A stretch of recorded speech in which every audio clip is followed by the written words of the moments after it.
bienvenue dans ce format Cartoon. L'idée en fait ça sera d'apprendre à te connaître, Ok. à découvrir un peu ton parcours. Déjà dans un premier temps, est-ce que tu peux te présenter pour ceux et celles qui ne te connaissent pas? Ouais, avec plaisir, ça marche. Moi, du coup, c'est Marley Carvolin. Je suis le fondateur d'une agence de personal branding, principalement sur LinkedIn. On fait aussi un peu de newsletter qui s'appelle Memory. D'accord. Et notre objectif, c'est quoi? C'est d'accompagner les dirigeants qu'on accompagne dans le développement et l'utilisation de leur personal brand, leur marque personnelle, du coup en français, pour atteindre leurs objectifs business. Et dans objectifs business, ça peut être génération de leads, recrutement, levée de fonds, croissance externe. On a même déjà été contacté pour de la croissance externe, donc du rachat de boîtes, tu vois, pour se faire connaître, etc. Et en fait, globalement, tu mets à disposition la visibilité du fondateur et t'orientes les contenus en fonction des objectifs de la boîte, tu vois, pour toucher les bonnes personnes et derrière te faire remarquer auprès d'elles. Et on fait aussi un petit peu de setting qui nous permet d'aller directement contacter les bonnes personnes aussi, tu vois. Wow. En fait, vous touchez à pas mal de choses en vrai. Bah Je ouais, pense que on touche à pas mal de choses. En fait, c'est assez complet comme offre, je trouve. Même si je pense que je peux toujours l'améliorer. Mais c'est pas juste salut, on fait des posts LinkedIn pour toi et ciao, tu vois. D'accord. Ouais, oui, c'est totalement différent de ce qu'on Ouais, voit ouais. sur le marché où en C'est fait, clair. il y a juste la partie rédaction Ouais. et la personne se débrouille un peu. Ouais, exactement. Et comment tu es venu en fait à lancer cette agence-là? Ouais. Aujourd'hui, le personal branding, c'est quelque chose qui, en fait, c'est un peu le terme à la mode. Hein. Ouais, c'est clair. Dans Je le le vois monde partout. On le voit partout, personal branding, mais en vrai, on ne sait pas trop ce que ça veut. Ce que ça veut vraiment dire. Exactement. Ouais. Chacun a sa définition. Ouais. Mais pour toi, c'est quoi le personal branding? Pour moi, le personal branding, c'est l'utilisation de sa personne pour promouvoir ou mettre en avant ce que tu veux et aller atteindre tes objectifs, ce que je te disais tout à l'heure, tu vois, en fonction. D'accord. Pourquoi le personal branding? Parce que aujourd'hui, le branding tout court, donc la marque en tant que telle, pour moi, elle fait plus le travail qu'elle faisait avant. C'est-à-dire qu'aujourd'hui, avec les réseaux sociaux, avec le digital, c'est facile de toucher plein de personnes. Ouais. Et quand tu veux construire une relation avec ton audience, c'est toujours mieux de le faire d'humain à humain. Parce qu'en fait, tu as ce truc qui est la connexion humaine, tout simplement, qui fait que les gens sont plus réceptifs quand c'est un humain qui leur parle plutôt que quand c'est une marque, tu vois. Et du coup, personal branding, c'est mieux parce que juste t'emmènes de la vraie connexion humaine d'humain à humain. Et du coup, les gens, c'est plus impactant pour eux, les discours que tu tiens, etc. Tu vois. Et les gens aussi s'identifient à toi. Et ça, c'est un vrai sujet parce qu'en fait, il y a plein de gens qui pensent que je vais pas raconter X ou Y sujet parce que ça va intéresser personne, mais en fait, ils sous-estiment la puissance ou la pertinence de ce qu'ils racontent des fois, tu vois. Parce qu'il y a des gens qui vont te lire, qui vont t'écouter et qui vont être d'accord avec toi. D'autres non, tu vois, tu as toujours deux parties, c'est normal, il faut être OK avec ça. Mais ceux qui sont d'accord avec toi, souvent, ils sont très OK avec toi. Et puis d'un coup, tu montes un peu dans l'estime des gens, tu vois. Ils te trouvent un peu plus légitime dans ce que tu racontes, tu vois. Ouais, je trouve qu'il y a beaucoup de personnes qui ont pas mal de mal. Enfin, pour avoir fait de l'interview, notamment avec des dirigeants, il y en a beaucoup qui ont du mal à se mettre en avant. Ouais, mais je ne sais pas si c'est une question de honte. Il y en a qui, ça fait 10 ans, 15 ans qu'ils sont dans le métier. Ouais. Et ils ont du mal à parler parce qu'ils se disent non. Par exemple, voilà, ça c'est l'esprit qui ressort beaucoup. Je ne vais pas me montrer, trop me mettre en avant sur les réseaux sociaux. Ou je ne vais pas montrer mon visage. Ou je ne vais pas forcément faire des vidéos ou prendre la parole. Et plutôt, qu'est-ce que tu dirais à ces dirigeants-là? Est-ce que, pour moi, je trouve que c'est un gros manque à gagner. Ouais, parce c'est que clair. Si tu le fais pas, il y a quelqu'un d'autre qui le fera et c'est vrai que ce soit pas toi, quoi. Ouais, non, c'est ça. En fait, je pense déjà, tu vois, moi, j'ai accompagné, là, avec Memory, plus de 70 dirigeants, tu vois. En fait, on a fait plein de formats. On n'a pas fait que du ghostwriting. Donc, les 70, ça comprend du coaching, ça comprend juste, on rédige tes posts, après tu te débrouilles. Ça comprend vraiment le package global, comme je te l'ai décrit au début. Enfin, bref, on a testé plein de choses, tu vois. Et en fait, sur ce plan de personnes-là, j'ai rencontré plein de profils et je me suis rendu compte qu'il y avait des gens qui étaient juste très mal à l'aise avec le fait de se mettre en avant. Juste publiquement, tu vois. Le fait de partager son opinion, d'exprimer ce qu'ils ont à exprimer publiquement auprès de personnes qui ne les connaissent pas, ça les met mal à l'aise. Il y a des personnes qui ont aussi peur du regard des autres et du fait d'être jugées, tu vois. Et ça aussi, c'est un facteur qui fait que ça les met mal à l'aise et qu'ils ne prennent pas la parole publiquement, tu vois. Et il y a aussi des personnes qui se disent oui, j'ai rien à dire, etc. Et c'est pas forcément intéressant ce que j'ai raconté. Alors que, mec, j'ai rencontré des dirigeants, ils avaient des histoires de fous à raconter. Mais quand je te dis de fous, je peux même pas le dire là, je te le dis en off si tu veux. Mais c'est des trucs de fous. Et en fait, ils osent pas le partager, tu vois. Alors que ça apporterait et ça apprendrait à beaucoup de gens tu vois, qui sont en train de suivre le même chemin. Ouais, qui sont en train de suivre le même chemin qu'eux, tu vois. Il y en a énormément et de toute façon, je le vois pour avoir fait quelques interviews. Ouais. Ce qu'on voit sur les réseaux sociaux et la réalité, il y en a qui ont des histoires passionnantes. C'est clair. Et qui ne se rendent même pas compte. C'est clair. Mais t'as l'inverse aussi. Et voilà. Il y a aussi l'inverse. Ouais. L'inverse, pardon. Je vais revenir sur un point avant qu'on poursuive déjà pour... tu es entrepreneur. Ouais. Je vais revenir au tout début. Comment est-ce que tu arrives dans le monde de l'entrepreneuriat? Est-ce que tu as fait des études en amont? Ouais. Bon, ce que tu fais aujourd'hui, ça se rapproche un peu de la communication. Est-ce que tu as fait des études en communication? Quel est ton parcours? Voilà, je veux tout savoir un peu. Ok. Ouais, ça marche. Je vais te faire la version courte, mais... Moyenne. Moyenne. Ok, version moyenne alors. En gros, j'ai fait ma licence à Poitiers. D'accord. Et quand j'étais en licence 2, j'ai fait une licence d'économie-gestion, tu vois. Okay. Et quand j'étais en licence 2, j'ai fait une option, en fait, tu avais le choix entre plusieurs options. Et il y en avait une qui s'appelait création de start-up. Tu ne crées pas une start-up, aujourd'hui je sais ce que tu es une start-up, tu ne crées pas une start-up, tu montais ton premier projet. En gros, c'est ça, tu vois. Mais ça s'appelait comme ça. Du coup, j'ai fait ça avec des potes de ma promo, avec qui ça s'est juste trop bien passé, tu vois. Enfin, niveau expérience, ce que j'ai vécu, etc., c'était trop bien. Moi, j'étais un peu en charge du développement commercial du truc et de la recherche de fournisseurs aussi. Et du coup, toute l'année, en fait, on a été amené à créer notre premier projet entrepreneurial. Ça s'appelait Clovis, on avait créé un sac. Donc le concept, là, aujourd'hui, avec du recul, pas ouf, mais je t'explique. En gros, on s'était dit, ok, aujourd'hui, on est étudiant, dans le sac, à chaque fois que tu veux mettre ton ordi dedans, tu es obligé d'avoir une housse de protection parce que du coup, sinon ton ordi n'est pas protégé. Il y a les chocs et tout ça. Ouais. Voilà, exactement. Et du coup, on s'est dit, ok, est-ce qu'on ne sauterait pas l'étape de la housse de protection? Et est-ce qu'on ne ferait pas un sac qui est naturellement imperméable, qui est rembourré pour protéger l'ordi, etc. Comme ça, tu mets juste ton ordi dedans et c'est terminé, tu vois. Et du coup, on avait fait ça, on était parti sur un format un peu cartable et tout. Donc, on avait appelé ça Clovis pour le côté un peu vintage. Ouais. Et franchement, l'expérience était trop chouette. Enfin, c'était vraiment génial. Et ça n'existait pas déjà, ce format? On avait fouillé un peu et on n'avait pas trop trouvé, tu vois. On avait trouvé 2-3 trucs. En général, il y a des sacs et c'est vrai qu'il y a toujours cette mousse à l'intérieur où tu peux poser exprès pour ton ordinateur. C'est ça. Et ben en fait, on avait trouvé. Mais sur les sacs étudiants, tu vois, t'avais pas ça. Enfin, la plupart des étudiants n'achètent pas ce genre de sac parce qu'en gros, ils achètent des sacs avec une housse, etc. Tu vois. Voilà.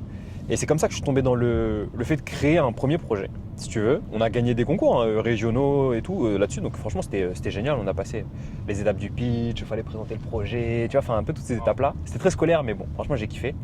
Et je me suis dit, en fait, je crois que c'est ça que je vais faire de ma vie, c'est créer des projets, tu vois. Le mot entrepreneuriat, je l'avais même pas, tu vois. C'était vraiment juste créer des trucs, créer mes projets, mes propres projets à moi. Du coup, j'ai fini ma licence. À la fin de ma licence 3, je devais faire mon stage à l'étranger de 3 mois qui n'a pas eu lieu à cause du Covid. Ouais. Du coup, ce qui s'est passé, c'est que 2 semaines avant de partir, Macron ferme les frontières parce que du coup, Covid, plus personne ne sort, confinement, etc. Du coup, je pars pas. Et en fait, je me retrouve à avoir 3 mois scolaires plus l'été, à n'avoir rien à faire. En fait, l'école n'avait pas prévu, donc forcément, ils n'avaient pas de plan B. Ouais. Ils nous ont mis sur une plateforme d'anglais qui s'appelle Global Exam. En gros, ils nous ont mis fait des exercices pendant 3 mois. Et c'est le genre de truc que tu fais la dernière semaine, tu vois, avant la date limite. Et c'est ce que j'ai fait. Mais en fait, je me suis retrouvé 3 mois à n'avoir rien à faire. Et c'est là où j'ai commencé à consommer mes premières vidéos autour de l'entrepreneuriat, The Family, Oussama Ammar, etc. Moi, j'ai été bercé par ça aussi. Ouais. Et lire mes premiers livres sur le business, l'entrepreneuriat, Père riche, Père pauvre, The Fast Lane Millionnaire. On a tous lu à peu près les mêmes livres. Mais tu vois, les livres un peu du début, tu vois. Toi, t'es allé sur YouTube. Ouais. Bon, la plupart des entrepreneurs avec qui j'ai posé la question, ils me disent ouais, moi aussi j'ai fait ça. Ok. C'est d'aller sur YouTube et taper comment devenir millionnaire. Mais bien sûr. Je l'ai même tapé sur Google. Je pense qu'on a tous fait comment devenir millionnaire. Bien sûr. Comment devenir millionnaire, comment devenir riche, tout ça là. Bien évidemment, on l'a tous tapé celui-là. Mais du coup, c'est comme ça en fait que j'ai commencé à consommer mes premiers contenus, premiers livres, etc. autour du business et de l'entrepreneuriat. Et je me suis dit, en fait, je crois que c'est vraiment vers là que j'ai envie d'aller. Ouais, je suis venu à Bordeaux pour faire mon master. Et désolé auprès de l'INSEC, mais je vais pas vendre du rêve. En gros, j'ai fait un master, ça s'appelait entrepreneuriat. Ouais. Donc je fais l'entretien pour le master entrepreneuriat. Les gars, ils me disent à l'entretien, ouais, c'est bien si tu as monté une boîte. Mais c'est le truc très sérieux. C'est bien si tu as monté une boîte parce que du coup, c'est un master entrepreneuriat. Du coup, on va bosser sur ta boîte et tout. Je dis, ok. Du coup, moi, je me chauffe. Je me dis, vas-y. J'essaie de commencer mes petits projets, je fais un peu d'e-commerce, dropshipping, etc. Je commence à monter mes petits trucs pour me mettre un peu dans le bain. J'arrive en M1. C'était pas un master entrepreneuriat, c'était un master management commercial. Commercial, ouais. Donc l'entrepreneuriat, en fait, on faisait vraiment beaucoup commerce, management, etc. Mais pas vraiment on parlait pas d'entrepreneuriat, tu vois. Donc premier point noir. Et c'était le M2 qui était spécialisé en entrepreneuriat. Donc, donc M1, déjà, on était en 2 groupes parce qu'il y avait trop de gens. Le M2 était spécialisé. Je commence mon M2, on est genre 19 ou 20 dans la classe. On est 2 à avoir lancé un projet au moment où on arrive au M2. Tu vois, l'entretien n'est pas réussi là. Et je me dis, mais vous vous foutez de ma gueule. Moi, je pensais que j'allais me retrouver avec une classe que des entrepreneurs, que des gens qui ont lancé des projets. Après, les gars qui étaient dans ma classe, très gentils et tout, mais ils avaient tous des idées de projets, mais ils n'avaient pas lancé le truc. Tu vois. Ouais, c'est ça. Et il y a une vraie diff entre j'ai l'idée et je lance. Pas oublier le plus important, cette vidéo n'aurait pas été possible sans notre partenaire officiel, VPN Auto. La marque propose des véhicules 0 km jusqu'à moins de 30% par rapport au prix neuf, ainsi que des voitures récentes reconditionnées au meilleur prix. Ils permettent à chaque client d'acheter ou vendre leur véhicule en toute confiance partout en France. Retrouvez leurs 2 points de vente à Lormont ou Mérignac ou directement sur leur site internet. Tu as fini ton master. Ouais. Malheureusement un peu déçu parce que forcément, il n'y avait pas vraiment de projet entrepreneurial proposé finalement, par rapport à ce qu'on t'a dit dans l'entretien. Exact. Après ton master, qu'est-ce que tu fais? Tu te lances directement dans l'entrepreneuriat ou tu travailles un peu Ouais, en fait, si tu veux, je m'étais déjà lancé dans l'entrepreneuriat pendant mon master. Ouais. Le master, tu vois, si tu veux, c'est en 2 ans. Et mes 2 ans, je les ai fait en alternance. Okay. Et pendant ma première année, j'ai lancé mon premier projet, ma première vraie boîte qui s'appelle Japan Inbox, qui existe encore aujourd'hui. Okay. C'est un e-commerce de vente de box par abonnement mensuel dans la niche manga et animé. D'accord. En gros, tous les mois, j'envoie des produits dérivés, figurines, manga, figurines pop, accessoires, etc., des snacks japonais et tout, à mes abonnés tous les mois, tu vois. Ah, je pensais pas que tout ce qui était un peu box, ça fonctionnait encore. Ça fonctionne moins bien qu'au début. Ouais, c'est vrai, c'est parce que voilà, j'ai une amie qui essaie de se lancer là-dedans. Ouais. Mais j'ai vu que c'était hard quand même. Franchement, c'est pas facile. Hein. Sur le papier, on te le vend bien. On te vend ça comme un truc assez facile. Tu mets des produits dans une box, t'envoies chez les gens. C'est un business à part entière. Vraiment, c'est. En plus, c'est un abonnement. Donc, du coup, si t'es pas. J'ai l'impression que faut être bien niché. Si t'es bien niché, ça marche bien. Ouais. Par exemple, si t'es niché dans un truc de cartes Pokémon, en plus, c'est tendance en ce moment. Ouais. On peut dire que c'est un peu la plus odeur, quoi. Ça peut peut-être marcher. Franchement, je ne m'y connais pas du tout sur le marché des cartes Pokémon, tu vois. Mais je pense qu'il y a un truc. Il y a peut-être un truc à creuser là-dessus, tu vois. Okay. Donc du coup, tu fais ça et tu as lancé d'autres projets par la suite. Ouais. Du coup, j'ai lancé ça pendant mon M1. Ouais. Pendant mon M2, j'ai lancé un podcast autour de l'entrepreneuriat étudiant parce que justement, j'étais vraiment dans ce truc d'entrepreneuriat et j'adorais rencontrer en fait d'autres étudiants entrepreneurs. Du coup, je me suis dit comment je voulais les rencontrer, je vais lancer un podcast. J'ai fait ça avec une fille que j'ai rencontrée sur LinkedIn qui est aujourd'hui une amie à moi qui s'appelle Iptial. Donc trop sympa qu'on ait fait ça à 2. Franchement, c'était une super aventure. On a fait ça pendant à peu près 1 an et demi, je pense. Et au bout d'1 an et demi, on s'est dit que on arrivait à un tournant où chacun commençait un peu à dériver sur ce qu'il avait envie de faire, ouais, c'est ça, dans sa vie. Et du coup, on a arrêté le podcast là. Et donc ça a été mes 2 projets que j'ai lancés pendant mes études. Et après mes études, je me suis retrouvé à faire les Founders Night. Donc j'ai cofondé les Founders Night avec au départ toute la team avec laquelle j'étais en Master 2. D'accord. Parce que pour l'histoire, en fait, c'est que de base, je me suis fait recruter en Master 2 sur une boîte qui s'appelle Esli par 2 gars qui s'appellent Martin et Julien. Ok. Et en fait, il y a eu plein de galères avec Esli et tout.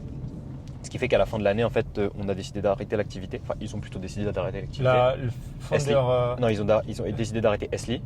Et en fait, je revenais d'un voyage aux US dans lequel ils se sont rendus compte que les événements là-bas, c'était pas corpo du tout, c'était pas costume cravate, c'était très détente. Même si je suis business angel et que je pèse des millions, je viens en short t-shirt tifo, tu vois. D'accord. Et je m'en fous, tu vois.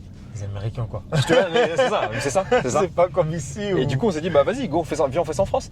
Et du coup, on a dérivé d'Esli, on est parti sur ça. Il y a des personnes qui sont sorties du projet au début, parce que du coup, ça ne correspondait pas à tout le monde. Et du coup, je suis principalement resté sur le projet avec Martin pendant 1 an et demi, à peu près. Et donc, ça a été mon projet qui m'a animé pendant 1 an et demi. Mais pour te remettre un peu du contexte dans tout ça et que tu comprennes, en fait, sur tous les projets que je viens de te décrire, mon canal d'acquisition et de communication principal, ça a toujours été LinkedIn, tu vois. D'accord. Uniquement LinkedIn. Sur l'e-commerce, non. Non, mais je veux dire pour des projets. Ouais, mais je suis toujours passé par LinkedIn à chaque fois, tu vois, pour faire ça. Ok. Et ce qui s'est passé, c'est qu'en même temps de l'événementiel, comme l'événementiel, c'est un business model qui est pas facile, tu vois. Genre vraiment, il faut avoir des sponsors et tout, c'est un peu chaud. Il faut que les gens croient en toi. Enfin bref, c'est un peu c'est un délire. On gagnait pas trop d'argent. Du coup, j'avais besoin moi de gagner de l'argent à côté et du coup, je me suis lancé en tant que free en ghostwriting LinkedIn, tu vois. Et donc à ce moment-là, j'ai commencé à écrire. Qu'est-ce que c'est qu'un ghostwriter? Ouais. Writer? Ouais, c'est ça, ghostwriter. En gros, c'est un mec qui écrit des. Ça dépend si tu le prononces à l'anglaise ou à la française. Ghostwriter. D'accord. Et en gros, c'est quelqu'un qui écrit du contenu pour quelqu'un d'autre. D'accord. En gros, si tu veux, tu as le côté ghost fantôme et writer qui est l'écrivain, écriture, tu vois, ce qui parle de l'écriture. En gros, c'est un peu l'écrivain fantôme. C'est le mec qui écrit à la place de quelqu'un d'autre, qui est dans l'ombre de quelqu'un et qui écrit à sa place, tu vois, c'est ça. Et du coup, en fait, à ce moment-là, je faisais déjà du développement de marque personnelle pour mes clients sur LinkedIn parce que c'était mon terrain de jeu, c'était là que je maîtrisais. Ça faisait déjà des années que j'étais dessus, que je postais, etc. Donc je comprenais comment ça marchait. Tu le faisais déjà avant même que ça soit à la mode, comme on le voit un peu partout aujourd'hui, enfin, naturellement. C'est ça, exactement. Exactement. Et j'ai eu des opportunités de bosser pour quelques agences à ce moment-là. Donc en tant que free, donc c'était cool. Et ça m'a permis de me faire mes premières armes, mes premiers clients. J'ai eu mes clients en indé aussi, enfin en freelance solo. Et franchement, ça a été une bonne période dans laquelle j'ai beaucoup appris. D'accord. Et au moment où je sors de la Founders Night, du projet de la Founders, en gros, pendant les Founders, j'avais rencontré mon associé sur mon agence aujourd'hui, qui s'appelle Hugo Benz. Du coup, au moment où je sors de la Founders, on discute un peu. Même un petit peu avant, il m'avait dit « Ouais, Marley, ça te tente pas, on lance une agence de ghostwriting LinkedIn tous les deux. » Parce qu'en gros, moi, j'avais commencé à bosser pour Hugo quand j'étais free. Et je faisais du ghostwriting pour lui, mais pour ses newsletters, tu vois. Ok. Ah oui, en plus, Hugo, il a quand même une grosse communauté. Ouais, c'est clair, c'est clair. Et du coup, il m'a dit « Bah là, tu fais pour mes newsletters, viens, on le fait pour LinkedIn, tu vois. » Et on pousse le truc. Je l'ai jamais fait à titre perso pour lui, pour LinkedIn. Mais du coup, on a lancé le truc. De base, je lui avais dit non parce que j'étais sur la Founders encore et ça me prenait beaucoup de temps. Et au final, quand je suis sorti de la Founders, genre quelques semaines après, tu vois, je lui ai dit bah écoute, vas-y, go lancer ça à deux. Et il avait déjà commencé un petit peu à le lancer, donc il avait eu les premiers clients. Et puis après, j'ai rejoint le truc vraiment tout au début. Et on a lancé le truc à deux comme ça. Et c'est comme ça qu'est née l'agence qui, de base, s'appelait Kaboom Kitchen. Et qui aujourd'hui s'appelle Memory. C'est le même projet en mieux et avec une meilleure DA. Avec les retours clients, les utilisateurs, vous avez pu améliorer. Exactement, ouais. D'accord. C'est ça. Et aujourd'hui, vous êtes deux Non, vous êtes plusieurs. Et ben en fait, il s'est passé plein de choses parce que cette histoire on a lancé l'agence, c'était début 2024. Tu vois. Là, on est début 2026. Et en gros, ce qui s'est passé, c'est qu'au début, Hugo vendait, moi je délivrais. Et en fait, on a commencé à arriver sur un modèle où moi, ça m'amusait plus tant de délivrer, de produire pour les clients, si tu veux. Ouais. Et du coup, je commençais à prendre de plus en plus la responsabilité du truc. Hugo, il s'écartait un petit peu aussi d'un peu tout. Et au final, là, aujourd'hui, on est sur un modèle où on va plus être associé parce que lui, il a d'autres projets à côté sur lesquels il préfère miser aujourd'hui. Et sur lesquels il préfère plus s'investir. Et comme moi, j'ai vraiment repris le lead à 100% de Memory, bah, du coup, on s'est mis d'accord sur le fait que je lui rachète ses parts. Tu vois. D'accord. Et j'ai envie de faire une petite parenthèse parce que tu as été associé plusieurs fois. Ouais. Pour toi, sur tous mes projets. Voilà, sur tous tes projets. Comment est-ce qu'on choisit un associé? Par exemple, bon, moi je suis tout seul, mais on m'a déjà fait des propositions. J'ai toujours dit non sur Bordeaux Média. Alors, même si je travaille avec des amis partenaires, mais on n'est pas vraiment sur le administrativement parlant associé. Même si on s'envoie des clients mutuellement, mais c'est pas pareil. Et je me suis toujours demandé comment est-ce qu'on fait pour choisir ses associés. Avant de répondre à la question, moi j'ai une question à te poser. Pourquoi tu as refusé? J'ai refusé, je pense, peut-être par ego. Si je dois être honnête avec moi-même, je sais que je suis quelqu'un qui sait où est-ce que je vais aller et j'aurais peut-être un peu de mal d'être avec quelqu'un qui va peut-être pas aller dans la même direction que moi en fait. En fait, au final, peut-être c'est aussi une question de j'ai pas trouvé aussi la bonne personne qui va être complémentaire à mes compétences, à moi. Et non, mais le gros quand même c'est l'ego. C'est-à-dire je préfère me dire j'ai réussi mon projet tout seul parce que bon, Bordeaux Média c'est quand même 7 ans que je tape dessus. Bien sûr. Si du jour au lendemain je mets avec quelqu'un et que ça se passe mal, ça me poserait beaucoup de problèmes. Voilà, je préfère à la limite, on avance ensemble, enfin. Tu peux m'aider ou à la limite. Genre un partenariat quoi. Un partenariat, voilà. Je préfère plutôt fonctionner en partenariat parce que quand tu es associé, quand ça se passe mal, c'est compliqué. Ça peut être compliqué. En tout cas, je pense que pour Bordeaux Média, pour moi, c'est très compliqué parce que c'est mon bébé. Mais peut-être sur d'autres projets où on partira ensemble dès le début, tu vois. Parce que là, quelqu'un me rejoint maintenant, je dis ok, j'ai fait le gros du travail, quoi. Ouais, exactement. J'aurais un peu plus de mal, je pense. Je comprends. Après, si quelqu'un te rejoint maintenant, moi je te conseillerais pas de faire 50-50, loin de là. Ouais. Franchement, si tu as bossé 7 ans sur le truc, la grosse valeur vient de toi aujourd'hui, donc c'est toi qui dois avoir le plus de parts. Mais pour répondre à ta question, en fait, je pense que tu as répondu en partie et c'est aussi pour ça que je t'ai posé la question. Ce que je vais te dire là, ça me concerne vraiment que moi et c'est mon point de vue sur le sujet. Ouais. Et je pense qu'il y a plein de gens qui ont des points de vue différents, mais le mien, c'est que pour moi, un associé, ça se cherche pas, ça se trouve. Dans le sens où c'est un peu le destin qui fait que tu croises une personne à un moment, vous fitez ultra bien. Et en fait, tu dis, ok, je pense que ça pourrait être intéressant qu'on s'associe et qu'on avance ensemble parce qu'on a la même vision, on a les mêmes valeurs et on va dans le même sens, tu vois. D'accord.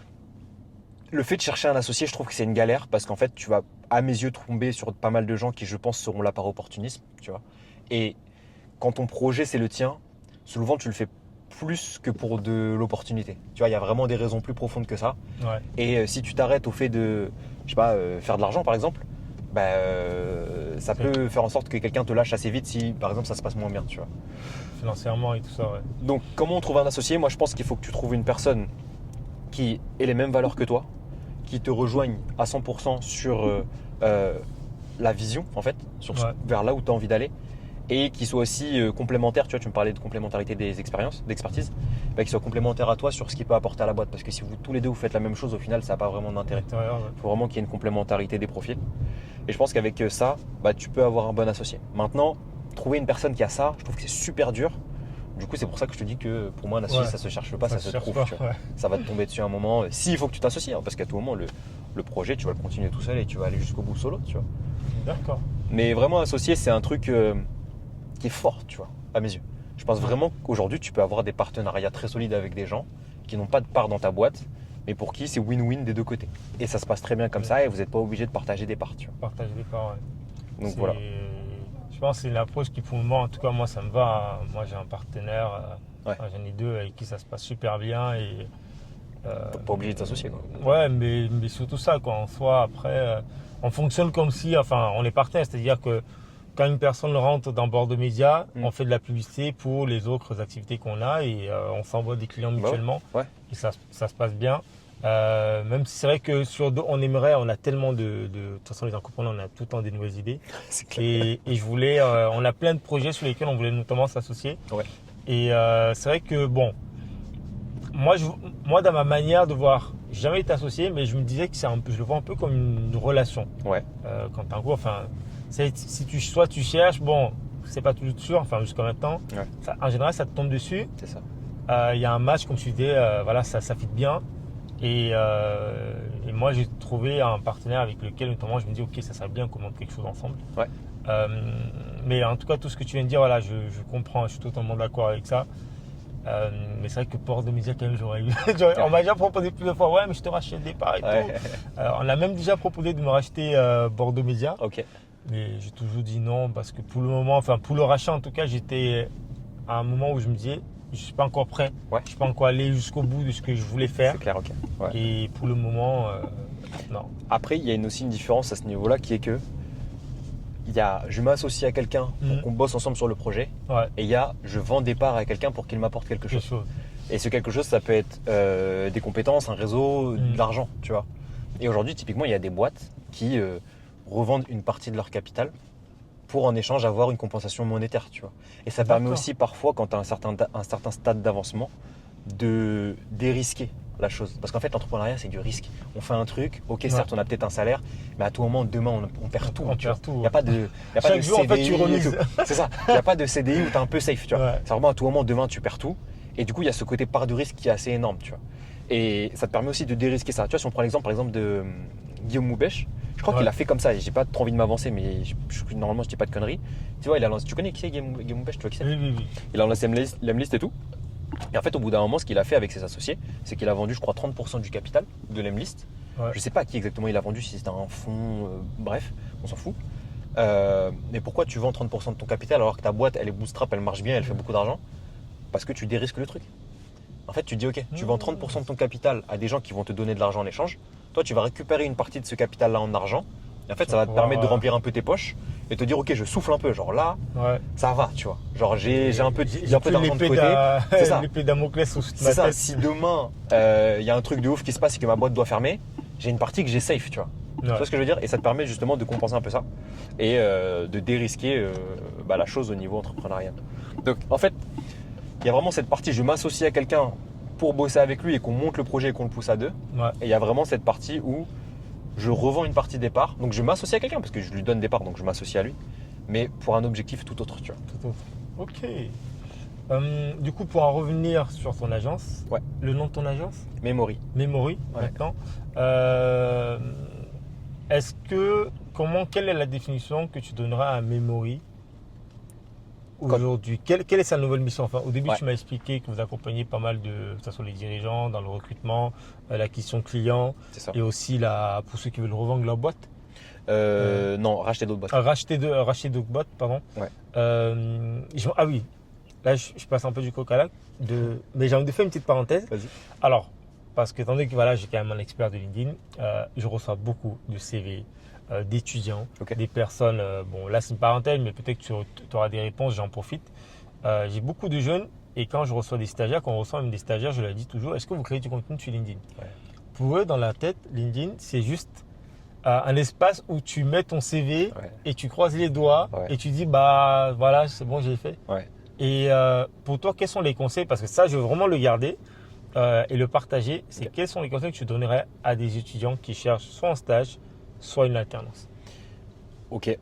Parce que le monde, honnêtement, dehors, là, c'est la guerre. Hein. Pour trouver une alternance, c'est pas facile. Et je vois beaucoup d'alternants qui arrivent à se démarquer, notamment en faisant des trucs. Par exemple, il y en a un, je me rappelle, qui était allé avec une grande banderole et qui allait à un stade et qui a justement, où c'était écrit je recherche une alternance chez vous. Il a posté sur LinkedIn.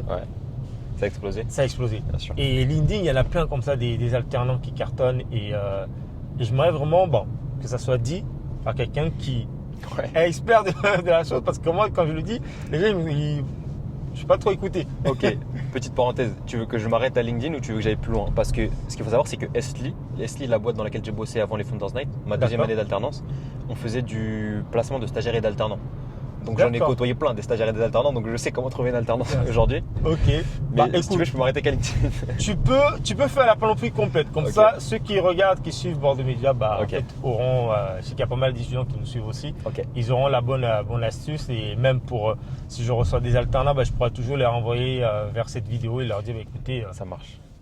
Je vais commencer par LinkedIn quand même, parce que c'était le sujet de base. En fait, le point numéro 1 avec LinkedIn, c'est que faut pas écouter ce que l'école t'apprend vis-à-vis de LinkedIn. Parce que moi, de ce que j'ai compris, c'est si les étudiants voient LinkedIn de cette manière-là, c'est parce qu'on leur apprend à voir LinkedIn de cette manière-là. En fait, si tu discutes avec un entrepreneur, il te dira jamais que c'est un endroit où tu places ton CV. Si tu discutes avec ton prof, il va te dire oui, tu peux publier, mettre ton CV en ligne, tu vois, parce que c'est une plateforme de recruteurs. Tu vois. Donc en fait, la vision de LinkedIn, elle dépend vraiment de qui te l'apprend.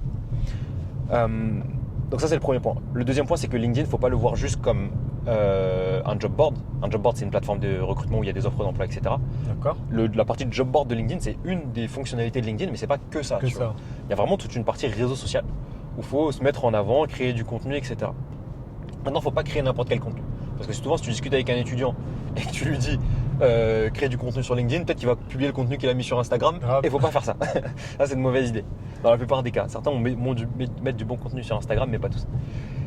Il faut publier du contenu. Publier du contenu autour de quoi? Autour de ce qu'on apprend. En fait, à partir du moment où tu crées du contenu publiquement, pour moi, tu agis sur ta marque personnelle, sur ta personal brand. Sauf que quand tu es étudiant, tu es encore en train de mûrir ce que tu veux faire de ta vie, tu vois. Et il y a plein de gens avec qui j'ai discuté, notamment des jeunes et des étudiants qui me disent oui, mais je ne peux pas créer du contenu parce que je ne sais pas ce que je veux faire de ma vie. Et en fait, si je publie sur un truc aujourd'hui et que demain je change complètement, ça n'aura plus de sens. Du coup, je ne peux pas changer, etc. En fait, moi, ce que je recommande à quelqu'un qui crée du contenu, qui démarre dans la création de contenu, mais qui est parfois hésitant sur quoi publier, c'est de parler de ce que tu apprends au quotidien ou de manière toutes les semaines, tu vois. D'accord. Parler un peu de tes apprentissages, exprimer ce que tu apprends, les sujets qui t'intéressent, les secteurs d'activité dans lesquels tu vas passer des trucs sur lesquels tu as envie de rebondir, etc. Donner un petit peu ton opinion un peu sur ces choses-là. Mais créer du contenu de manière publique et essayer d'apporter un petit peu de valeur par rapport à ce que tu apprends. Le but, c'est pas de faire monsieur je sais tout ou madame je sais tout, parce qu'au final tu sais pas. Quand tu es étudiant, tu sais pas. C'est ça. Mais c'est juste de partager ça, parce qu'en fait publiquement, ce que tu vas faire en faisant ça, c'est que tu vas montrer à des recruteurs ton point de vue, ce que tu apprends et quels sont les domaines sur lesquels tu es en train d'évoluer, tu vois. Parce qu'il y a un truc à savoir, c'est que Il y a plein de gens qui sous-estiment ça, mais quand tu candidates dans une boîte et que tu as un profil LinkedIn, bah, tu peux être quasiment sûr que le recruteur il va aller voir ton profil LinkedIn, tu vois. Et si sur ton profil LinkedIn, il arrive à comprendre un petit peu qui tu es, quelles sont tes valeurs, quels sont les sujets qui t'intéressent, le domaine d'activité, etc., bah, tu vas gagner des points tout de suite. Ça peut faire la différence. Exactement. Démarquer, ouais. Donc par rapport à LinkedIn, moi ce que je recommanderais, c'est de créer du contenu. Ouais. Mais quand on est étudiant, en vrai, c'est jamais facile et souvent, parfois, on a un peu peur de le faire, tu vois. Syndrome de l'imposteur aussi, parce que en vrai, il y en a beaucoup. Mec, quand t'es étudiant, tu sais pas, tu vois, t'es en train d'apprendre, donc tu peux te dire j'ai le syndrome de l'imposteur. Et c'est pour ça que je dis en fait, faut partager ce que t'es en train d'apprendre. Faut pas faire l'inventeur, tu vois. Faut pas dire les 3 conseils pour. Non, c'est j'ai lu un livre dans lequel j'ai vu ces 3 conseils là. Voilà, je vous les partage, tu vois. Ça vient pas de moi, j'ai trouvé ça pertinent, j'ai pensé que mais je vous les partage, tu vois. Utile, quoi. Exactement, tu vois. Mais tu fais pas l'inventeur parce qu'en vrai, c'est pas toi qui as théorisé le truc et c'est pas toi qui, tu vois, c'est pas toi qui as inventé. Donc par rapport à LinkedIn, création de contenu, mettre à jour son profil obligatoire parce que les gens qui n'ont pas de photo de profil ou des photos de profil de 2012, faut arrêter. Ça, c'est un problème. En fait, faut se dire un truc aussi, c'est que une image vaut 1000 mots. Tu connais l'expression une image vaut 1000 mots ? Ouais. Et ben en fait, quand tu arrives sur LinkedIn, le premier truc que tu vois, c'est la photo de profil de la personne. Si la photo de profil, elle n'est pas représentative de ce que tu es et de ta façon de te comporter, entre guillemets, si elle n'est pas pro, bah les gens ils vont avoir un avis potentiellement négatif de toi tout de suite. Tu vois. Et ça, c'est un mauvais point de départ. Donc, profil mise à jour, création de contenu. Et ensuite, quand donc là, on va sortir un petit peu de LinkedIn, mais ça marche via LinkedIn. Quand tu postules, il faut que tu personnalises. Il faut absolument que tu personnalises. Il y a trop d'étudiants, tu vois, moi je l'ai vu quand j'étais chez Esli, qui t'envoient des CV, des lettres de motivation génériques. Et en fait, quand toi tu reçois un truc, Madame, Monsieur, par la présente, je vous dépose ma lettre de motivation car je suis très motivé. Et en fait, je te connais pas. Pourquoi tu me contactes ? Peut-être qu'on recrute, mais pourquoi je te recrute toi et pas un autre en fait, tu vois ? C'est ça la question qu'il faut se poser quand tu écris une lettre de motivation. Alors que quand tu fais une lettre de motivation en disant « J'ai consulté votre profil LinkedIn, j'ai vu que vous aviez parlé de ça, ça m'a intéressé, c'est des sujets sur lesquels je suis en train d'apprendre, de me former. » Tu vois, ce genre de choses, bah là, tu apportes de la personnalisation et tu prouves à ton recruteur que c'est chez toi que je veux bosser et c'est pas chez une autre boîte. Ouais. Tu vois. Et c'est pour ça que moi, je recommande en vrai, c'est de ne pas postuler à 100 boîtes. C'est d'en prendre peut-être 20, 30, c'est du taf, hein. En vrai, je reconnais c'est du taf, mais t'en prends 20, 30 et tu personnalises les 20, 30 candidatures. Et tu peux être sûr que si tu postules à 100 boîtes de manière générique, tu vas passer à la trappe. Souvent les recruteurs des fois ils répondent même pas. Franchement je l'ai vu tellement de fois, ils répondent même pas. Les pauvres étudiants des fois. Et quand tu personnalises, ton taux de réponse va augmenter de manière assez drastique, ça c'est clair. Parce qu'en fait, juste par le fait que tu aies fait l'effort de personnaliser, et de rechercher, par respect, le gars en face il te répond, tu vois. Ouais. Il te répond. Et il te dit merci des fois. Je te rejoins totalement là-dessus parce que même moi qui reçois énormément de CV, je le vois direct quand il y en a qui n'ont même pas regardé nos contenus en fait, qui suivent. Et tu le vois direct quand la personne a pris la peine, déjà dans le mail qu'il t'envoie avec sa lettre de motivation, il te le dit. J'ai vu cette vidéo et tout ça, ça m'a beaucoup marqué. Je pense qu'en fait on pourrait. Tu dis ok, en fait c'est quelqu'un qui consomme vraiment mon contenu. Et là tu prends le temps. T'as vu comment il a fait ton attention d'un coup ? Et mais direct. En fait parce que tu dis mais ça me touche quand même que la personne ait pris le temps de regarder. J'ai vu vos dernières vidéos sur tel sujet, l'interview. Je pense vraiment que c'est un format qui peut être pertinent. Exactement. Voilà. Et certains, des fois, ils t'apportent même un peu de valeur en te disant ça serait bien aussi qu'on peut lancer des formats comme ça. Mais ça, c'est les meilleurs. Quand ils commencent à te donner des idées, tu dis toi, tu te projettes. Okay. C'est fort. En fait, c'est là où je me dis ils sont très, très, très forts. Et je prends même note. Je dis ça peut être intéressant, ça aussi, à s'espérer. C'est clair. Et non, mais vraiment, je pense que personnaliser, c'est tellement important. Et en plus, quand on arrive sur le profil LinkedIn de la personne et qu'on voit qu'elle crée du contenu. Parce que moi, l'idée, et ce que je dis souvent aux stagiaires, c'est que le fait que vous soyez présent par exemple sur les réseaux sociaux, notamment sur LinkedIn, le gros avantage c'est de se dire ok, là on a quelqu'un qui maîtrise. Ça se trouve la personne qui va te recruter, il n'est pas aussi bon que toi en création de contenu sur LinkedIn, et le fait que toi tu crées, tu as une communauté, tu dis attends mais si je recrute ça dans ma boîte, ça peut être en gros plus parce que là on aura vraiment quelqu'un qui maîtrise bien mieux que nous en fait cette plateforme là. Exactement. Et en fait go quoi. Et là d'autant plus si tu postules dans des métiers liés à la communication et au marketing, qui sont ultra bouchés. Là si tu crées pas de contenu c'est chaud. Il y a tellement de concurrents dans ce secteur là. Je sais même pas comment certains font pour se lancer. Il y a plein d'écoles de commerce, mais bon c'est un autre débat. C'est clair. Du coup merci déjà pour cette parenthèse sur les conseils. Aujourd'hui vous allez accompagner.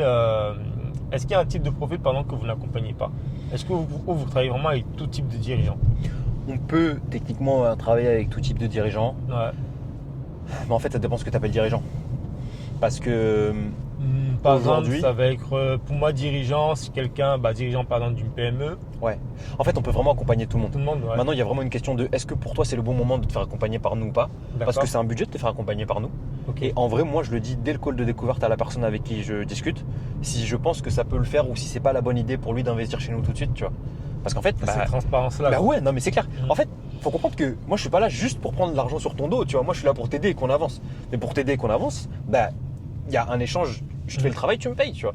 Et donc, je veux pas qu'il y ait des galères de le budget un peu serré en ce moment quoi. Si t'as pas le budget, trouve d'autres moyens, investis ailleurs, prends quelqu'un qui te coûtera moins cher, tu vois. Et fais attention à la valeur que la personne te délivre, évidemment. Parce que moins cher ne veut pas forcément dire meilleur travail. Mais tu peux avancer avec d'autres méthodes, tu vois. Et moi, je pense qu'il y a des boîtes aujourd'hui, on pourrait les accompagner sur le papier. Ouais. Mais en fait, dans la forme, c'est pas possible parce qu'en fait, elles n'ont pas le budget ou alors elles sont pas assez matures sur le sujet aussi, tu vois. Parce qu'en fait, il y a plein de gens que tu vas accompagner qui, eux, veulent se faire accompagner parce qu'ils ont vu que tout le monde parle de personal branding et que c'est le truc à la mode et il faut y aller. Sauf qu'en fait, au final, ils ne savent pas vraiment ce que c'est que le personal branding. Donc, ce que tu fais, c'est que tu commences à bosser avec eux.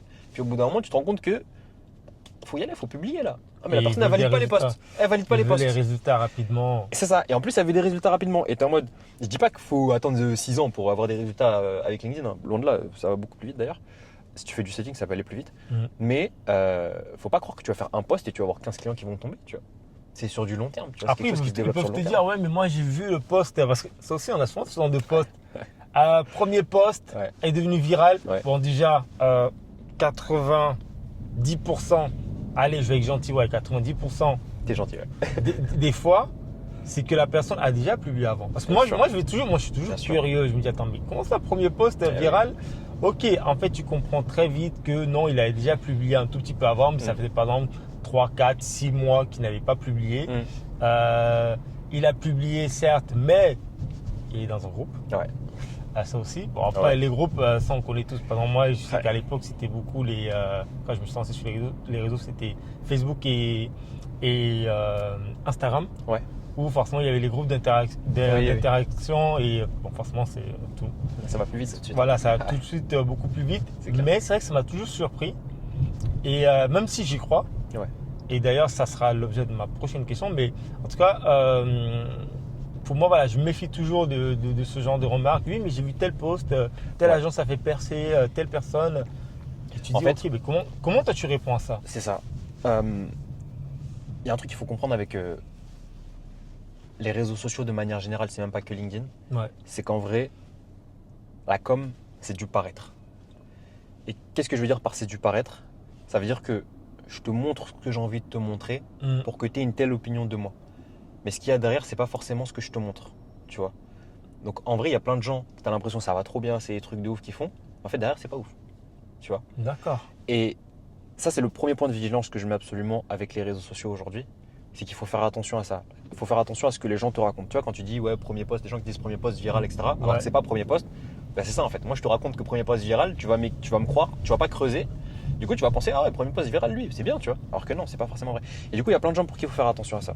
Et dans cette dynamique-là, si tu fais attention du coup au paraître, du coup, tu commences un peu plus à te renseigner sur les gens et à faire attention à ce que les gens te disent, tu vois. Et tu commences tout de suite, moi, ça a été mon cas, à t'intéresser et à apporter plus d'attention à la profondeur et à la perspective d'un contenu qui a été publié plutôt qu'à juste je te dis un truc et tu me crois, tu vois. Parce qu'en fait aujourd'hui en plus avec l'IA, je peux te dire ce que je veux. Moi demain je peux parler de, je sais pas, RSE, écologie, je peux te parler de BTP si je veux demain, tu vois. Alors qu'il connaît rien du tout. Tu vois ce que je veux dire? Donc en fait vraiment faire attention à ça au niveau de la communication. Et je suis en train de me dire, attends, ta question, j'ai répondu, je sais plus. Non, mais tu étais un coup de répondre au fait. Si, tu y répondais parfaitement parce que la question, c'était vraiment de savoir comment répondre à une question qui est toujours, oui, mais tel post est devenu viral. Par exemple, c'est dans les appels découvertes que tu peux avoir. Moi, ça m'est déjà arrivé. Hein. On va te faire une référence. J'ai vu telle publication de tel média, ça a explosé, c'est devenu viral. Et moi, je le fais comprendre, ok, mais sur ce média-là, c'était quoi comme contenu? C'est des vidéos d'un restaurant. Je fais, ok, mais vous êtes pas un restaurant? Voilà, tu vois. Mais oui, c'est facile de faire un restaurant. En fait, dites-vous que déjà faire des vidéos sur un restaurant, c'est un peu courir dans le sens du vent. Tout le monde va dans cette direction, donc en fait, ça ne demande pas tant d'efforts que ça. Mais par contre, faire une vidéo sur un professionnel, par exemple, du BTP, c'est différent. Faut réussir à attirer l'attention des gens. Et du coup, voilà. Et ça a été justement que des réponses en disant qu'il faut faire attention à ce qu'on voit sur les réseaux sociaux, ce qui est dit. Et en fait, un peu le matu, quoi, tu vois. Et même pour répondre à cette question de. Moi, pour être très honnête, la plupart des personnes qui m'ont posé la question en me disant, qui m'ont fait des remarques en mode regarde, ça a été viral, je veux faire ça aussi. Souvent, c'est des personnes qui ne sont pas prêtes à prendre de risques. Dans le sens où si toi, tu es sur un sujet, tu vois, reprenons l'exemple de la restauration du BTP. Si tu es dans un sujet, dans un secteur où c'est facile de te mettre en avant, la restauration, tu fais des beaux plats, je fais des beaux plans, je monte le resto, les gens sont contents, ça met une énergie un peu au truc, ça marche, tu vois. BTP, je vais te montrer en train de construire un immeuble, c'est pas forcément excitant. Par contre, là où ça peut être intéressant, c'est de faire preuve de créativité sur le BTP et de proposer des formats un peu innovants. Sauf que sur cette innovation-là, la plupart des gens, parfois, sont pas prêts à prendre des risques, tu vois. Et après, tu veux des résultats, mais tu n'es pas prêt à mettre en place ce qu'il faut pour les avoir. Tu vois ce que je veux dire? Et du coup, c'est pour ça, moi aussi, quand je discute avec les dirigeants, je tiens ce discours de moi, le but, c'est pas forcément de vous faire avoir de la viralité, le but, c'est de vous faire atteindre vos objectifs. Vos objectifs, c'est quoi? C'est d'avoir des clients. C'est ça qu'on va aller chercher. Et comment on va faire? On va créer du contenu qui va pas forcément avoir de la viralité. On va créer du contenu qui va parler à la bonne personne et qui va être niché, tu vois. Et qui va résoudre les problèmes, qui va montrer que tu es la bonne personne pour résoudre le problème de quelqu'un, tu vois. Et c'est plus ça. Et du coup, après, souvent, ils se disent, oui, c'est vrai qu'il vaut mieux aller dans ce contenu-là que faire de la viralité pour faire de la viralité, tu vois. J'aimerais te demander, pour toi, quels sont les conseils, par exemple, pour quelqu'un qui souhaite relancer sa communication sur LinkedIn? Là, je vais être assez généraliste parce que c'est dans un cas assez généraliste. Pour toi, aujourd'hui, comment faut-il créer et construire son profil LinkedIn? Juste le profil? Juste le profil. Là, on parle vraiment du profil, faire la bannière, tout ça. Comment est-ce qu'il faut le faire? Comment faudrait-il le faire? Parce qu'il y a beaucoup de personnes, par exemple, qui n'ont pas de photo de profil, ont des photos de profil, mais c'est un peu comme si décider en compte, c'est eux, mais il y a 20 ans. C'est clair. C'est plus du tout les mêmes. Est-ce que toi, tu as vraiment des conseils? Je ne sais pas si je pourrais te donner un exemple pour que ça soit un peu plus spécifique dans ce que tu vas dire. Allez, c'est le premier qui me vient. Imaginons, je suis un gestionnaire de patrimoine. Comment est-ce que toi, tu pourrais m'aider? Je suis un gestionnaire de patrimoine. Je souhaite notamment plus me faire connaître, trouver des clients qui soient, par exemple, veulent léguer des sous à leurs enfants, bref, tout ce qui est un peu dans ce secteur-là. Comment est-ce que toi, tu pourrais m'accompagner? Ok. J'ai essayé de trouver un exemple. J'ai essayé de trouver un exemple un peu plus spécifique pour que tu puisses me donner des conseils, parce que le côté généraliste, mais je vais plus loin que le profil, du coup. Tu peux aller plus loin pour le profil. Voilà. Comme ça, tu vois, c'est de la pure valeur. Ok, ça marche. Les personnes. C'est cadeau. Si tu veux, je vais te donner la méthode hardcore, entre guillemets, celle qu'on utilise aujourd'hui chez Memory. D'accord. Qui, en vrai, quand tu n'es pas accompagné, elle est dure à mettre en place parce que ça prend du temps. Mais je vais te la donner, c'est-à-dire que si tu mets ça en place, normalement, tu as des résultats, tu n'as pas de problème. Le premier point, c'est le profil. Il faut absolument que ton profil il soit à jour. Et le profil, je vais te le dérouler en très rapide. Tu as la bannière tout en haut, dans laquelle il faut qu'on comprenne tout de suite ce que tu fais. Ta promesse, si on peut mettre ta promesse dans la bannière, c'est top. D'accord. Parce qu'en fait, quand tu arrives sur un profil LinkedIn, les deux premiers trucs que tu vois, c'est les trois premiers malais. On va dire trois. Ta photo de profil, ta bannière et le titre juste en dessous de ta photo de profil. C'est les trois premiers trucs que tu lis quand tu arrives sur un profil LinkedIn, tu vois. Ok. La bannière, si elle est visuelle, qu'elle est design, etc., c'est top parce que du coup, elle attire l'œil. Mais il faut qu'on comprenne ce que tu fais dessus, donc qui est ta proposition de valeur sur la bannière, qui est potentiellement le nom de ta boîte ou ton logo, si tu veux. Qu'il faut que ta DA, du coup, d'un point de vue, si on reprend le design, corresponde à ton univers à toi. Et si tu peux, il faut que tu mettes de la preuve sociale sur ta bannière. Un nombre de clients que tu as accompagnés, des logos de boîtes que tu as accompagnés, des visages, ce genre de choses, tu vois. Si tu peux mettre de la preuve sociale, c'est top. Donc ça, c'est pour la bannière, en très rapide. Sur la photo de profil, il faut qu'elle soit professionnelle. Globalement, il faut qu'elle t'arrive à peu près de la tête jusqu'à milieu du torse. Ton visage. Fais pas une photo d'hyper loin. Soyez pas deux sur une photo, ça n'a pas de sens. Genre vraiment une photo professionnelle, simple, dans un cadre décontracté, pas forcément de faire un truc ultra pro et tout. Ça dépend du secteur dans lequel tu travailles, mais t'es pas obligé. Et après, le titre de profil, encore une fois, preuve sociale, qu'est-ce que tu fais, pour qui, et le nom de ta boîte, tu vois. Même si c'est écrit à côté, tu peux l'ajouter. Et globalement, avec ces éléments-là, quand j'arrive sur ton profil, je comprends ce que tu fais et je sais qui tu es. Si tu es gestionnaire de patrimoine, globalement, ta bannière, ton titre doivent me dire en 2 secondes comment tu peux m'aider, tu vois, à gérer mon argent. C'est quoi ta mission, tu vois. Un gestionnaire de patrimoine, son job, c'est quoi? C'est d'aider à placer son argent. Placer son argent, difficile. Bon. Ouais, tu peux rentrer dans ce truc-là avec un gestionnaire de patrimoine, c'est clair. Comment mieux gérer, pouvoir aussi léguer ses impôts et tout, oui, bien sûr. Ses impôts, léguer aussi sa fortune et tout ça. Enfin non, ça c'est gestionnaire de façon c'est différent. Mais on va rester sur ce basique-là. En gros, ce que tu fais, c'est que si je lis ton titre, je dois comprendre que tu es gestionnaire de patrimoine, je dois comprendre que tu es capable de m'aider à placer mon argent, et en fonction des différents avantages que tu apportes à ton client, tu peux aussi les mettre en avant sur ton titre et sur ta bannière. Je sais pas, je vais t'aider à réduire tes impôts de X%. Tu vois. D'accord. Oui, spécifique quoi. Si tu peux. En vrai, si tu sais qui tu cibles, quel problème il a et comment on les résout, vas-y, sois spécifique au max, tu vois. Qu'est-ce que tu rajouteras en plus sur les éléments qu'il faudrait tout prix avoir? Ouais. Ça, c'est les 3 éléments principaux parce que c'est les premiers trucs que tu vois sur un profil LinkedIn quand tu arrives dessus. Mais après, tu as toute la partie. Les éléments d'important après pour moi, c'est la partie info. C'est l'endroit où tu peux mettre, je crois que tu as 1005 ou 3000 caractères, je sais plus. Bref, tu peux mettre beaucoup de caractères, tu peux dire beaucoup de choses. Donc là, c'est vraiment l'endroit où tu racontes plus en profondeur qui tu es, ce que tu fais, pour qui, comment, avec qui. Tu vois. D'accord. C'est un peu les piliers pour moi de cet endroit-là. Et la personne, en fait, elle arrive sur ton profil, elle comprend tout de suite ce que tu fais, elle lit la partie info, elle comprend plus qui tu es et ta mission et ta vision. Et comment est-ce que tu peux l'aider? Et comment tu peux l'aider, exactement. Que ce soit épargner, exactement. mieux placer son argent. C'est ça.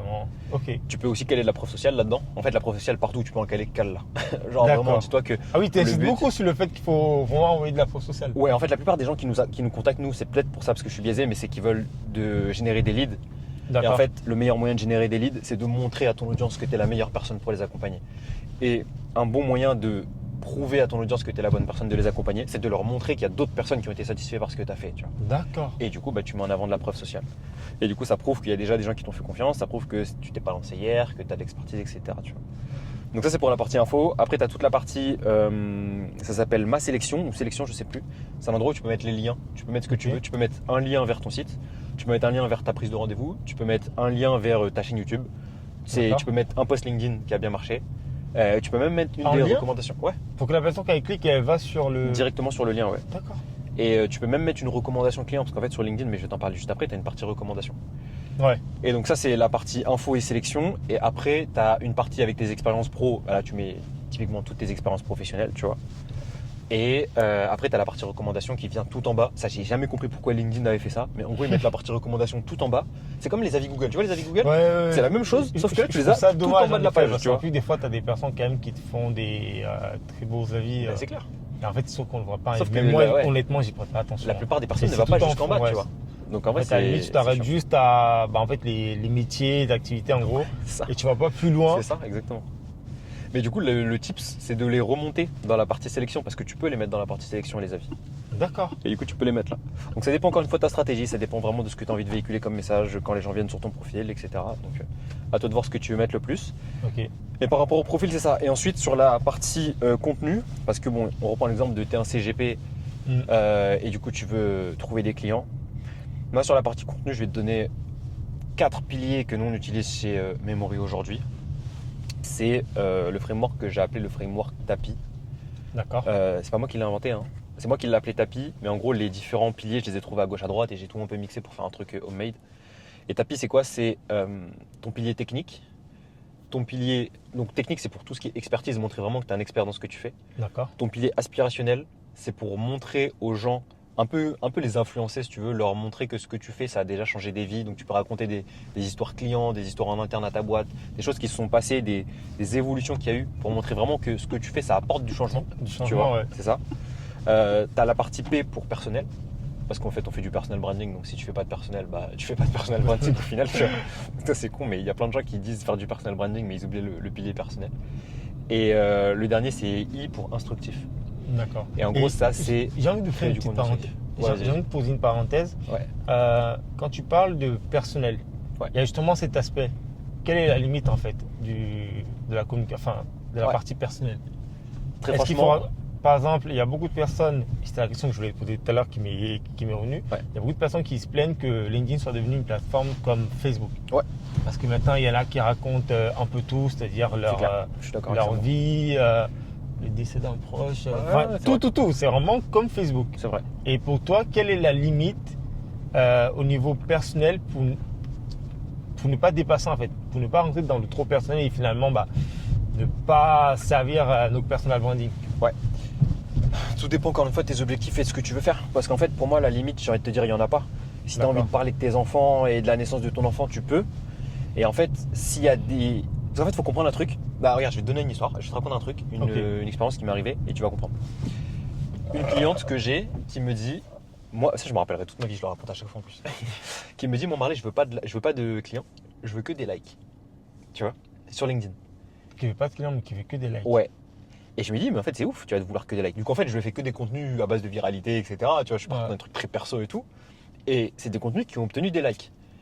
Et à partir de là, je me suis dit, à partir de cette mission-là, je me suis dit, en fait, il y a plein de gens qui disent que LinkedIn aujourd'hui, c'est de la merde. Parce qu'il y a trop de gens qui racontent leur vie, etc. C'est vrai, ouais. Mais en fait, ce que toi, tu perçois comme de la valeur ou ce que toi, tu perçois comme quelque chose qui est bien ou quelque chose qui n'est pas bien, c'est pas la même chose que ce que moi je vais percevoir comme quelque chose qui est bien et quelque chose qui n'est pas bien. Ouais. Si la personne en racontant sa vie, elle a des likes, c'est parce que les personnes qui ont liké trouvent que ce qu'il a raconté c'est bien et que ça a de la valeur quelque part. Tu vois ce que je veux dire? D'accord. Et donc en fait, c'est vraiment qu'une question de perception de valeur à mes yeux. Donc maintenant, la question à te poser sur où est la limite du personnel, c'est comment est-ce que toi tu as envie d'être perçu auprès des gens qui vont te lire? Okay. Est-ce que tu as envie d'être perçu comme le super papa qui a une belle famille, etc. Auquel cas, vas-y, parle de tes enfants, on s'en fout. Ou est-ce que tu as envie d'être perçu comme l'homme d'affaires qui est dans le business et qui parle que de business et qui apporte que de la valeur niveau business? Et si tu veux cette partie-là, du coup, tu racontes plutôt des histoires personnelles liées à ton business. On s'en fout de ce que tu as mangé hier soir ou de si tu as eu un troisième enfant, tu vois ce que je veux dire? D'accord. Le but, nous, ce qui nous intéresse, c'est comment ta boîte elle a démarré. Qu'est-ce que tu as fait au début, toi, à titre perso, pour lancer ta boîte-là? Par quelle galère t'es passé pour faire évoluer ta boîte, tu vois? Et c'est ça, en fait, qui intéresse sur la partie personnelle. Et du coup, ouais, tu peux raconter aussi tes petites routines, tu vois, tes petites routines d'entrepreneur, comment tu gères ton organisation au quotidien, de manière hebdomadaire, ce genre de choses. Mais c'est des trucs qui touchent vraiment personnellement. Et en fait, la limite, c'est à toi de la fixer en fonction de ce que tu as envie de faire. Et tu vois, pour donner un autre exemple, nous, la plupart des clients avec lesquels on bosse, ils sont plutôt dans le deuxième cas. Ils s'en foutent en fait de raconter leur vie sur LinkedIn, ça les intéresse pas du tout, tu vois. Et dans un objectif de génération de leads, oui, ok, ne racontez pas votre vie, ça sert pas à grand chose au final.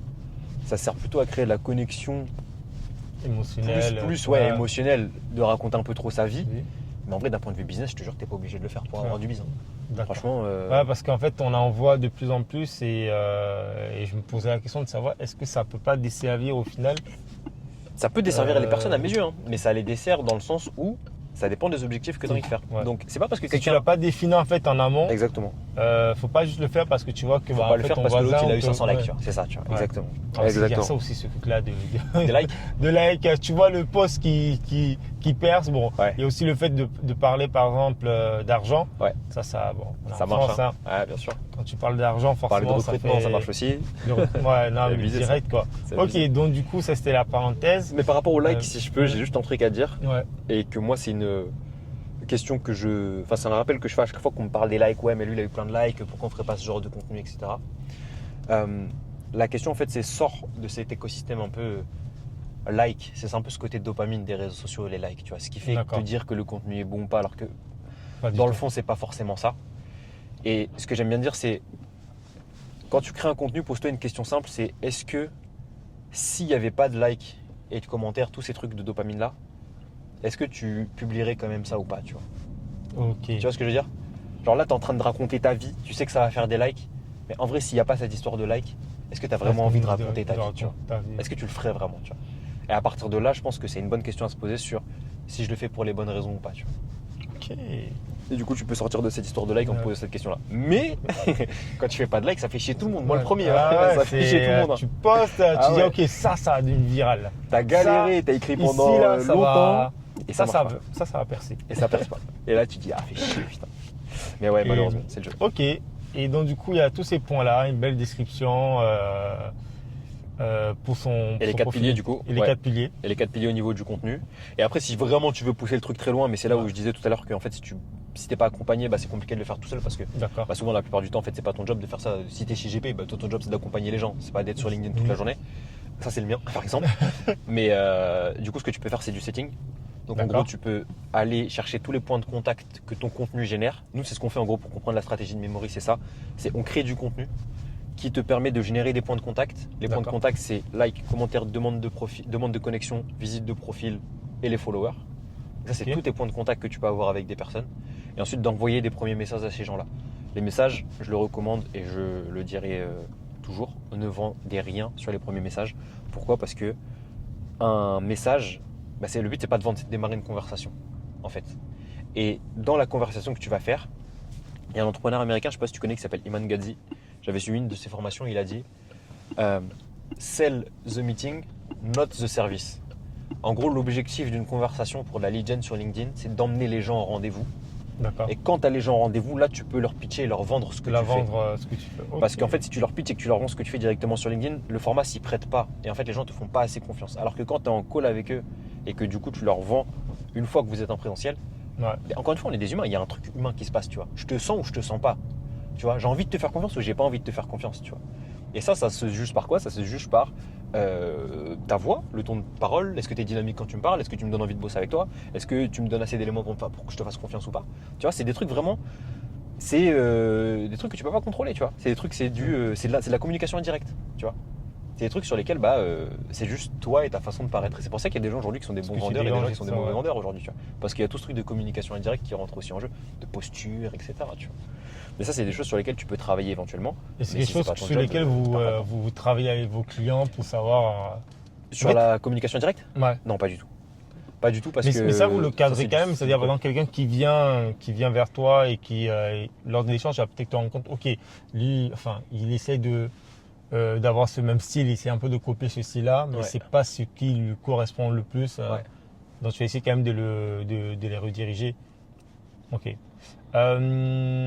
Est-ce que pour toi, il y a des erreurs que tu vois trop souvent faire les dirigeants ? Ouais, de faire ce que les autres font. Non, mais faire ce que les autres font parce que ça fait des likes, tu vois. Faire ce que les autres font parce que ça fait des likes. Pour moi, c'est la première erreur. Je pense que chacun a des objectifs différents et chacun a un positionnement différent aussi à avoir et à tenir sur les réseaux. Pour ceux qui ne connaissent pas, en gros, le positionnement, c'est quoi ? C'est comment est-ce que tu as envie que les gens parlent de toi quand tu n'es pas là ? D'accord. C'est ça la question que tu dois te poser, tu vois. Ok. Est-ce que tu as envie qu'ils parlent de toi comme le bon père de famille qui a 3 gosses et ça se passe super bien en famille ? Ou est-ce que tu as envie qu'on parle de toi comme le businessman qui a 4 entreprises et qui bosse toute la journée ? Tu vois ? Ça, c'est ton positionnement. Et du coup, en gros, en fonction du positionnement, tu ne peux pas forcément aborder les choses de la même manière que tout le monde. Tu vois ? Tu dois faire de manière différente. Donc ça, c'est la première erreur que je vois. Et la deuxième erreur, c'est de trop se comparer aux autres aussi. Tu vois, la première, c'était pas faire comme les autres. Ouais, mais moi, je le fais, ça m'arrive encore aujourd'hui, c'est humain, tu vois. Mais c'est de trop se comparer aux autres parce qu'en fait, ce qui va marcher pour un autre ne va pas forcément marcher pour toi. Et du coup, tu peux pas te dire, si ça a marché pour lui, du coup, ça va marcher pour moi. Et du coup, tu vois, tu peux pas rentrer là-dedans, tu vois. Sauf si le gars est vraiment sur le même, si c'est ton concurrent, là, tu peux y aller. Tu vois. Mais si c'est pas ton concurrent, t'as pas le droit de te comparer. Enfin, t'as pas le droit. Tu peux, c'est humain, moi aussi je le fais. Mais tu devrais pas te comparer aux autres. Faut prendre du recul et se dire, ok. Faut prendre du recul, c'est ça, exactement. Et pour toi aujourd'hui, quelle est ta vision dans le futur ? Où est-ce que tu vois Memory dans, je sais pas moi, dans 2 ans, 3 ans ? C'est quoi ta mission en fait ? En fait, tu vois, Memory, ça fait 2 ans que ça existe. D'un point de vue structure juridique. Et moi, ça fait plus de 3 ans que j'écris pour d'autres dirigeants. Tu vois ce que je te disais avant, j'étais freelance.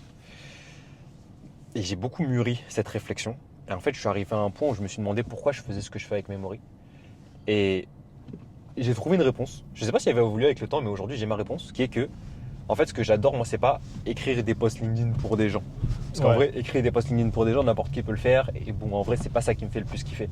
Moi, ce qui me fait vraiment kiffer, c'est de rencontrer des dirigeants qui ont des histoires incroyables et d'apprendre à leur côté, tu vois. Ça, c'est vraiment le truc que je kiffe le plus dans mon métier. Et tu vois, quand je te disais qu'il y a des dirigeants avec qui je discutais, ont des histoires folles, ça, c'est ce qui fait que mon métier, vraiment, il est passionnant. Ouais, et vraiment, j'adore, tu vois.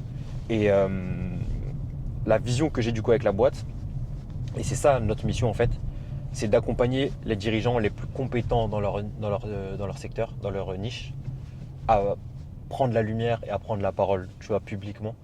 Parce qu'en fait, ils ont des choses à apporter, ils ont des choses à dire, c'est juste qu'ils ne savent pas le faire, ils ne savent pas comment le faire, ils ne savent pas auprès de qui s'entourer pour le faire, tu vois. Et du coup, la vision, c'est ça en fait. C'est là où j'ai envie d'aller dans les prochaines années. D'accord. Et c'est là où j'ai envie d'emmener Memory en fait. C'est vraiment. Et c'est pour ça qu'on s'appelait Memory. Petite anecdote dont je t'ai pas parlé. Oui. De base, ça s'appelait Kaboom Kitchen, je t'ai dit. Donc le nom venait de mon associé. Et j'ai été retravailler tout le rebranding, etc. Et moi aujourd'hui, ce que je veux, c'est créer des marques personnelles qui restent gravées dans la mémoire des gens. Ah. Et c'est pour ça Memory. Et c'est pour ça Memory. Et en fait, pourquoi? Parce que aujourd'hui, en création de contenu, il y a plein de gens aujourd'hui qui créent du contenu. Et c'est moi ce que j'appelle les gens qui font du bruit, qui créent du contenu, mais en fait, tu les auras vus le matin, à midi, tu les auras oubliés. Tu vois, il y a plein de gens aujourd'hui. Même moi, je pense qu'il y a des gens qui me lisent, qui 5 minutes après m'avoir lu m'ont oublié. Alors qu'il y a des gens, tu arrives à les lire. Et je pense que ça se fait par la pratique et par la répétition et par le fait de créer beaucoup de contenu. Il y a des gens, ils publient des trucs, tu les lis, tu te dis waouh, lui ce qu'il a publié, c'était intelligent. Ça, c'était intelligent, ou ça m'a appris quelque chose, ou ça m'a fait quelque chose, tu vois, ça m'a impacté. Et ce gars-là, si on t'en reparle le midi, bah, tu vas t'en rappeler. Ou même, c'est peut-être toi, tu vas dire, oh, vous savez, j'ai vu un post ce matin d'un gars qui parlait de ça, c'était trop smart et tout, faut que je vous le partage. Et moi, c'est vers ce genre de contenu-là que j'ai envie de tendre en fait avec les dirigeants que j'accompagne. D'accord. Et du coup, c'est plus facile et plus intéressant de le faire avec eux, parce qu'en fait, ils ont des passés de fous et ils ont des choses à raconter et des choses à apprendre à tout le monde, tu vois. Et elle a en gros la vision de Memory. Et c'est ça qui me fait kiffer avec le métier aujourd'hui. Ok. Pour finir cette vidéo, j'aimerais que tu nous dises un peu où est-ce qu'on peut te retrouver. Ouais. Si tu as peut-être un mot de la fin aussi. Ok. Pour conclure, parce que cette vidéo va être vue par des bordelais, des dirigeants, des étudiants. Donc voilà, si tu as... Déjà, si vous voulez me retrouver, il y a 2 endroits principaux. Le premier, c'est mon compte LinkedIn. C'est là-bas où je publie du contenu. On va le mettre là ou là, quelque part là. Mets-le où tu veux. Le deuxième, c'est ma chaîne YouTube. Je documente depuis 3 mois maintenant mon aventure entrepreneuriale sur YouTube. Et je partage aussi, je fais des vidéos un peu plus techniques sur des tips autour du personal branding, etc. Donc si jamais ça vous intéresse, n'hésitez pas à venir me rejoindre là-bas. Et pour clôturer cette vidéo, franchement, je n'avais pas prévu grand-chose à ce niveau-là. Donc je vais plutôt dire ce qui me passe par la tête maintenant, qui est que, en vrai, que vous soyez entrepreneur, salarié, étudiant, etc., faut continuer à bosser quoi qu'il arrive, parce que je pense que c'est comme ça qu'on arrivera à atteindre nos objectifs et à accomplir nos rêves ou quoi que ce soit d'autre, tu vois. Je pense que tout passe vraiment par le travail. Je pense que quand on travaille sérieusement, on se rend compte que des fois, c'est dur de ouf. Genre vraiment. Ah ça. Tu sais, il y a des matins, tu te lèves, tu as envie de tout abandonner. 2 heures après, tu as un appel avec quelqu'un, tu as envie de repartir. Des nuits, tu dors pas. Mais je pense qu'il faut continuer à bosser, sérieusement. Et je pense que quoi qu'il arrive, ça finira par payer un jour ou l'autre. Ah, forcément. Le travail finit toujours par payer, peu importe le temps. Toujours. Ça, c'est sûr, il finit toujours par payer. Mais écoute, merci beaucoup à toi. Merci à toi d'avoir accepté l'invitation. C'était cool. Je pense qu'il y aura une partie 2 parce que là, on n'a pas pu tout aborder. Mais c'était hyper important pour moi de t'avoir aujourd'hui parce que tu avais vraiment une expertise. Ça fait longtemps en plus que je te suis et que je voulais pouvoir échanger avec toi. Je suis content de l'avoir fait dans ce format. C'est sûr, on se fera une partie 2. Une partie 2. Allez, on se dit à très bientôt. Allez, ça marche.